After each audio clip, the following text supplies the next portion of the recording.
Di suatu tempat di dunia, ada manusia yang bangun pagi tanpa tahu apakah malam nanti masih bisa makan. Di sana, anak-anak tidak bermain, mereka bekerja. Air bersih bukan hak, melainkan keberuntungan. Dan hidup bukan soal mimpi, tapi soal bertahan.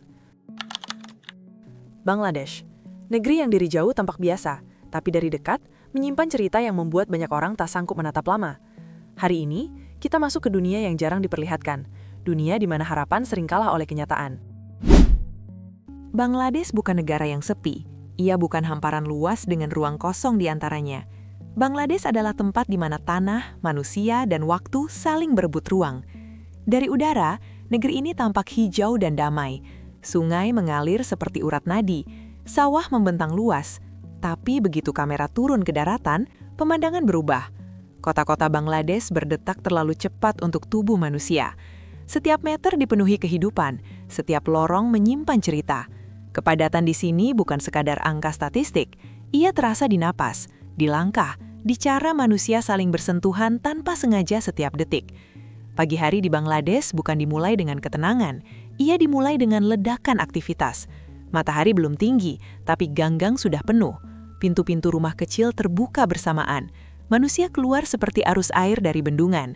Pedagang menata barang di tanah basah, becak saling berebut jalan, motor, bus, pejalan kaki, semua bergerak dalam satu ruang sempit. Tidak ada jalur khusus, semua berbagi, semua bersaing.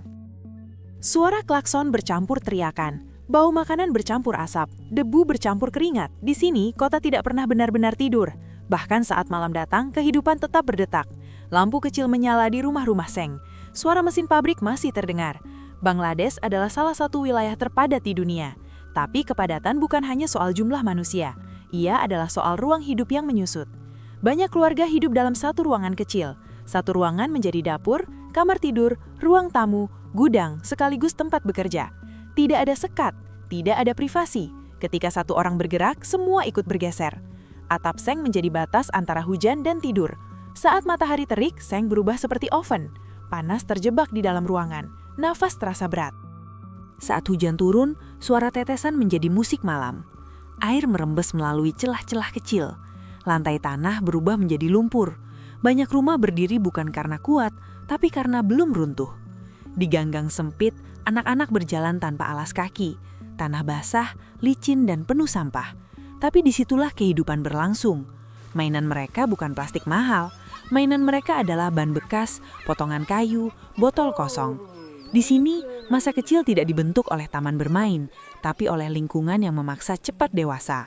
Banyak orang datang dari desa membawa satu keyakinan, kota adalah jalan keluar. Di desa tanah terbatas, hasil panen tidak cukup, maka mereka pindah.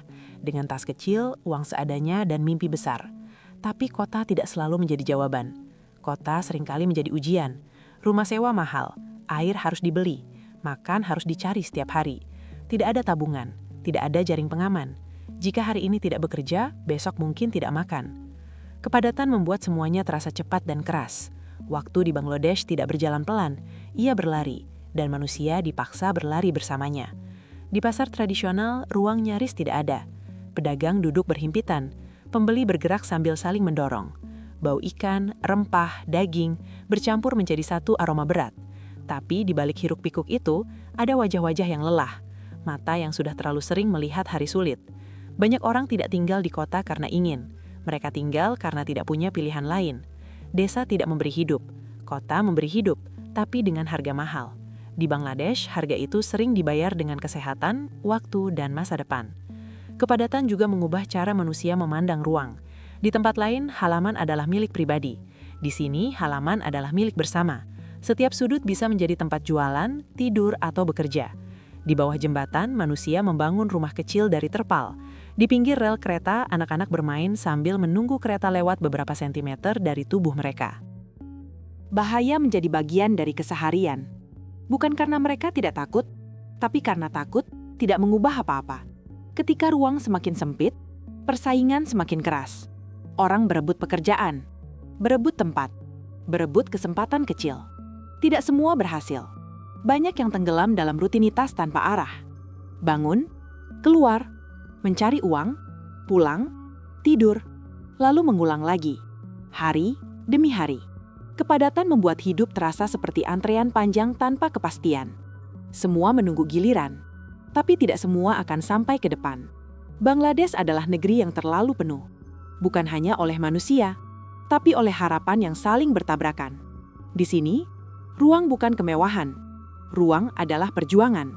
Dan bagi jutaan manusia, perjuangan itu dimulai sejak membuka mata setiap pagi. Tidak ada yang datang ke kota dengan niat untuk menderita. Semua orang datang membawa satu hal yang sama, harapan. Harapan bahwa di balik gedung-gedung tinggi dan lampu kota, ada hidup yang lebih baik. Dari desa-desa kecil, manusia bergerak perlahan menuju pusat Bangladesh. Mereka meninggalkan sawah, sungai, dan rumah lama. Mereka membawa tas kecil, uang seadanya, dan keyakinan besar bahwa kerja keras akan membalas segalanya. Di desa, tanah makin sempit. Hasil panen tidak cukup. Harga kebutuhan naik. Kota terlihat seperti jawaban. Tapi jawaban itu sering berubah menjadi pertanyaan. Sanggupkah bertahan? Ketika pertama kali menginjak kota, dunia terasa hidup. Bangunan tinggi, lampu terang, aktivitas tanpa henti. Tapi perlahan, euforia menghilang. Kota menuntut cepat, kota menuntut kuat, kota menuntut patuh. Salah satu denyut terbesar Bangladesh adalah industri tekstil.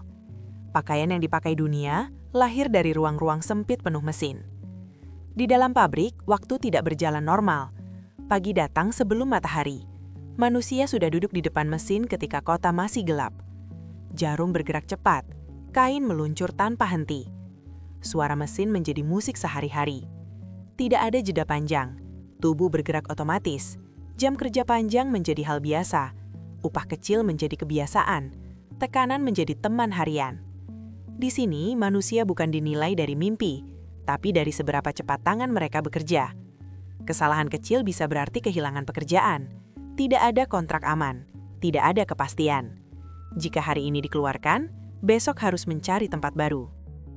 Di luar gerbang pabrik, selalu ada antrian panjang manusia yang menunggu kesempatan. Itulah yang membuat yang di dalam tidak berani berhenti. Tubuh boleh lelah, tapi berhenti berarti kalah. Banyak pekerja pulang saat malam sudah larut. Mata berat, bahu turun, langkah melambat. Tapi besok pagi, semuanya diulang. Rutinitas ini tidak hanya menguras tenaga, tapi juga waktu hidup. Tahun demi tahun berlalu dalam ruangan yang sama. Mimpi yang dulu besar, perlahan mengecil. Di Bangladesh, kota bukan hanya menyerap tenaga orang dewasa. Ia juga menyerap masa kecil. Banyak anak tidak tumbuh di ruang kelas. Mereka tumbuh di pasar, bengkel, pabrik kecil, dan jalanan. Pagi mereka bukan tentang buku, tapi tentang pekerjaan. Mengangkat barang, menyapu lantai, menjual makanan kecil. Mereka belajar tentang uang lebih cepat daripada huruf. Bukan karena ingin, tapi karena keluarga membutuhkan. Di rumah sempit, setiap tangan berarti penghasilan. Sekolah menjadi kemewahan. Banyak yang berhenti bukan karena malas, tapi karena perut tidak bisa menunggu ijazah. Masa depan mereka dipotong perlahan, bukan dengan kekerasan besar, tapi dengan kebutuhan sehari-hari. Kota juga memeras perempuan. Banyak bekerja di pabrik, rumah tangga, dan pasar. Mereka memikul beban ganda, bekerja di luar, dan bertahan di rumah. Jam panjang, upah kecil, tapi pilihan sempit. Di Bangladesh, bekerja bukan untuk kaya, bekerja untuk tetap hidup. Banyak orang berpikir kota memberi kesempatan, tapi kota juga menciptakan jebakan. Ketika sudah masuk, sulit keluar. Biaya hidup naik, sewa rumah harus dibayar, makan harus ada. Tidak ada ruang untuk berhenti sejenak. Banyak yang ingin kembali ke desa, tapi desa sudah tidak punya tempat. Sawah sempit, pekerjaan tidak ada. Kota menjadi satu-satunya pilihan meski berat. Harapan yang dulu mendorong mereka datang, kini justru menahan mereka tetap tinggal. Di Bangladesh, kota bukan selalu tangga naik. Ia sering menjadi lantai datar panjang tanpa ujung. Orang berjalan jauh, tapi tidak benar-benar maju. Mereka bergerak, tapi tidak berpindah nasib. Setiap hari, jutaan manusia bangun bukan untuk mengejar mimpi, tapi untuk menjaga agar mimpi tidak mati sepenuhnya. Harapan tidak hilang, tapi berubah bentuk. Dari ingin sukses, menjadi ingin cukup makan. Dari ingin bahagia, menjadi ingin bertahan. Dari ingin masa depan, menjadi ingin besok masih ada. Dan di kota Bangladesh, harapan seringkali tidak terbang bebas, tapi terjerat oleh kenyataan yang tidak memberi banyak ruang. Bangladesh tidak hanya berjuang melawan kemiskinan, ia juga berjuang melawan alam. Negeri ini berdiri di atas tanah yang indah sekaligus rapuh. Sungai-sungai besar mengalir seperti urat nadi kehidupan. Mereka membawa air, kesuburan, dan penghidupan. Tapi di saat yang sama, mereka membawa ancaman yang tak bisa ditolak. Bangladesh berada di dataran rendah. Banyak wilayah hanya beberapa meter di atas permukaan laut. Itu berarti satu perubahan kecil pada cuaca bisa mengubah segalanya. Ketika musim hujan datang, langit tidak hanya menurunkan air, ia menurunkan ujian. Awan gelap menutup kota, angin membawa bau tanah basah. Lalu hujan jatuh, bukan sebentar, tapi berjam-jam, bahkan berhari-hari. Perlahan jalan menghilang, selokan meluap, sungai naik tanpa izin. Kota yang kemarin padat, hari ini tenggelam. Air tidak datang bersih, ia membawa sampah, limbah, kotoran, dan sisa kehidupan. Gang sempit berubah menjadi sungai kecil, rumah-rumah seng terendam hingga lutut, lalu pinggang, lalu dada. Banyak pemukiman dibangun di tanah murah yang sebenarnya berbahaya. Di bantaran sungai, di tanah reklamasi, di lahan yang seharusnya tidak dihuni. Tapi ketika pilihan sempit, bahaya sering diabaikan.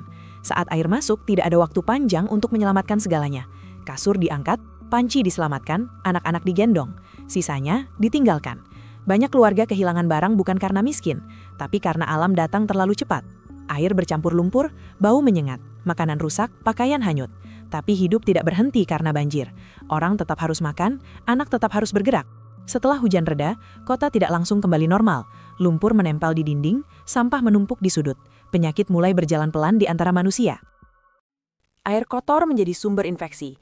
Demam, diare, penyakit kulit menyebar cepat. Di tempat padat, satu sakit berarti banyak ikut sakit. Tapi bantuan tidak selalu datang tepat waktu. Banyak yang hanya bisa mengandalkan diri sendiri. Membersihkan rumah, mengeringkan pakaian, menata sisa, lalu hidup berjalan lagi. Seolah tidak pernah ada bencana. Tapi luka tetap tinggal. Bangladesh juga menghadapi siklon dan badai. Angin besar datang dari laut membawa kekuatan yang tidak bisa dilawan manusia kecil. Atap seng berterbangan, dinding kayu runtuh. Banyak rumah tidak dirancang menghadapi tekanan alam. Mereka berdiri karena kebiasaan, bukan karena ketahanan. Ketika badai datang, manusia hanya bisa bersembunyi. Tidak melawan, tidak menawar. Hanya berharap angin cepat pergi. Tapi setelah badai, pekerjaan besar menunggu. Membangun kembali dari nol. Mengumpulkan sisa kayu, menatah seng bengkok, menyusun hidup lagi. Bencana di Bangladesh bukan peristiwa satu kali. Ia siklus. Datang, menghancurkan, pergi, lalu kembali lagi. Banyak keluarga hidup dengan rasa was-was yang tidak pernah hilang. Setiap musim hujan membawa pertanyaan. Apakah rumah ini akan bertahan? Apakah barang ini akan hanyut? Apakah besok masih ada tempat tidur? Perubahan iklim memperberat semuanya. Laut naik perlahan. Air asin masuk ke tanah pertanian. Sawah rusak. Hasil panen turun. Desa kehilangan penghidupan. Dan manusia kembali bergerak ke kota. Siklus ini tidak pernah benar-benar berhenti. Alam mendorong, kota menampung, kemiskinan mengikat. Di Bangladesh, manusia bukan hanya melawan hidup, mereka melawan cuaca, air, dan tanah yang berubah. Setiap hujan bukan sekedar basah, ia adalah ujian ketahanan. Setiap angin bukan sekedar hembusan, ia adalah ancaman rumah. Tapi meski ditekan alam berulang kali, manusia Bangladesh tetap berdiri. Mereka tidak kuat karena tidak pernah jatuh. Mereka kuat karena terlalu sering jatuh dan tidak punya pilihan selain bangkit. Di negeri ini, bencana bukan akhir cerita. Ia hanya bab lain dari perjuangan panjang yang belum selesai. Di tengah kepadatan dan tekanan hidup, satu hal menjadi kemewahan di Bangladesh: sehat. Banyak orang tidak sakit karena satu kejadian besar, tapi karena lingkungan yang pelan-pelan merusak tubuh.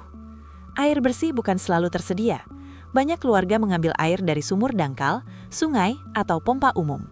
Air itu terlihat jernih, tapi sering menyimpan bakteri, limbah, dan zat berbahaya. Sanitasi menjadi masalah sunyi. Banyak pemukiman tidak memiliki sistem pembuangan yang layak. Toilet kecil dipakai bersama puluhan orang, kadang tanpa air mengalir. Bau menyengat menjadi bagian dari udara sehari-hari. Di tempat seperti ini, penyakit tidak perlu diundang, ia datang sendiri. Infeksi kulit, diare, demam panjang. Tubuh yang lemah semakin lemah. Rumah sakit di kota besar memang ada, tapi tidak semua bisa menjangkaunya. Biaya transportasi mahal, obat tidak murah, waktu antri panjang. Banyak yang memilih bertahan di rumah sambil sakit, karena pergi berobat berarti kehilangan satu hari kerja. Dan kehilangan 1 hari kerja berarti kehilangan makan. Di Bangladesh, sakit bukan hanya soal tubuh, tapi soal ekonomi. Banyak pekerja memaksakan diri tetap bekerja meski demam. Tubuh menggigil, tangan tetap bergerak. Mata berat, mesin tetap dijalankan. Karena tidak ada pilihan yang lebih baik. Anak-anak merasakan dampaknya lebih cepat. Banyak tumbuh dengan gizi kurang. Perut mungkin terisi nasi, tapi tubuh kekurangan protein dan vitamin. Tubuh kecil bukan karena gen, tapi karena asupan yang tidak cukup. Dalam jangka panjang, ini merusak masa depan. Anak sulit belajar, mudah sakit, cepat lelah.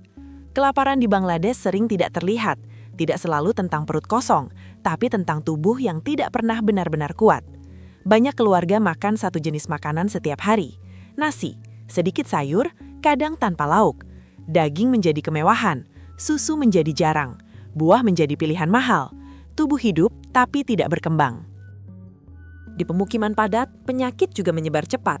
1 orang batuk, 10 ikut batuk. 1 anak demam, 1 gang ikut khawatir. Ruang sempit mempercepat penularan. Ventilasi buruk, udara panas terjebak. Banyak rumah tidak memiliki cahaya cukup. Siang terasa gelap, malam terasa pengap. Kondisi ini menekan tubuh dan pikiran. Stres menjadi bagian hidup yang jarang dibicarakan. Banyak orang hidup dengan kecemasan diam-diam. Takut tidak punya uang besok, takut sakit tanpa biaya, takut kehilangan pekerjaan. Pikiran lelah sama seperti tubuh, tapi tidak ada ruang untuk berhenti. Hidup harus terus berjalan meski rapuh. Banyak perempuan menghadapi tekanan tambahan, bekerja di luar rumah, lalu mengurus rumah sempit. Kurang istirahat, kurang makan, tapi tuntutan tidak berkurang. Kehamilan dalam kondisi gizi buruk meningkatkan risiko. Anak lahir dengan tubuh kecil, siklus berulang, kemiskinan melahirkan kesehatan rapuh, dan kesehatan rapuh melahirkan kemiskinan baru. Di Bangladesh, hidup sering berada di garis tipis antara cukup dan runtuh. Sedikit sakit bisa menjadi bencana kecil, sedikit kekurangan bisa menjadi krisis besar. Tapi di tengah semua itu, manusia tetap bertahan.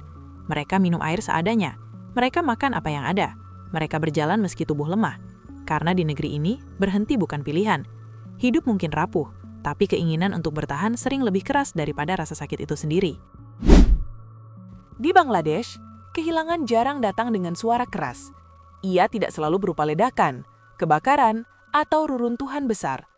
Kehilangan di sini datang perlahan, diam, menyusup ke dalam hidup sehari-hari. Banyak manusia tidak kehilangan segalanya dalam 1 hari, tapi kehilangan sedikit demi sedikit. Sampai suatu pagi mereka sadar, hidup tidak lagi seperti yang pernah dibayangkan. Kehilangan pertama sering dimulai dari mimpi. Anak-anak yang dulu ingin belajar, akhirnya belajar bekerja. Buku diganti karung, pensil diganti alat angkut.